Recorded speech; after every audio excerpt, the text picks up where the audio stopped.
किरमिरार mission शक्ति कार्यक्रमर समीक्षा Kirmira block mission शक्ति पक्षर ब्लॉक सभागृह ओडिशा मिशन शक्ति उपदेष्टा डाक्टर लोपामुद्रा बक्सीपात्र अध्यक्षतार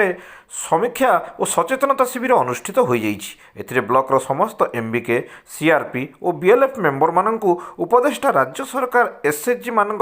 विभिन्न योजन अनुदान सहित ऋण देउथुबा टंका भल भाव विनियोग करने एसएचजी रु एसएमएल हो पारिबा सही विषय समीक्षा करथिले एवं सभ्य माननकु भल काम करने को परामर्श देथिले। कार्यक्रम में ब्लॉक अध्यक्षा कृष्णप्रिया साहू, डीसीपी सीमा टीडा, बीडीओ जगदीश महानंद, सीडीपीओ संध्याराणी साहू प्रमुख उपस्थित थिबा बेले बीपीसी अनुपम मीन कार्यक्रम परिचालना करथिले। बीएलसी आशुतोष दास, संदीप प्रधान प्रमुख कार्यक्रम को सफल करिवारे सहयोग कर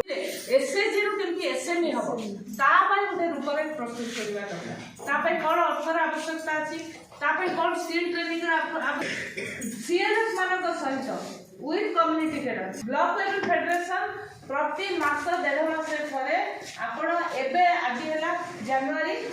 कौन कर सब एसएचजी ग्रुप पृथक पृथक भाव में काम कर एसएचजी केमती एसएचजी हम गोटे प्रकल्प करके मीटिंग रे देबे जोठी की बीडीओ सीडीपीओ रहिबे बीपीसी बीपीएम समस्त थे जहाँ जो मैंने अच्छा ब्लॉक अधिकारी ता सहित डिपार्टमेंट लाइन डिपार्टमेंट जो मैंने अधिकारी अच्छा से सामिल करातु बैंक ए कार्यक्रम हमारे आवश्यकता है समस्या जहाँ हो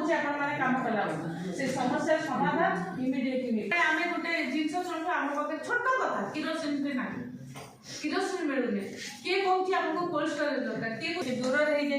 तेणु आपण मैंने जानते वर्तमान मिशन शक्ति डिपार्टमेंट पक्षर प्रत्येक जीपी 30 लाख आसी जो कि दायित्व दिखाई जीपीएलएफ जो माँ मान प्रोडक्ट से बिक्री हो पाए।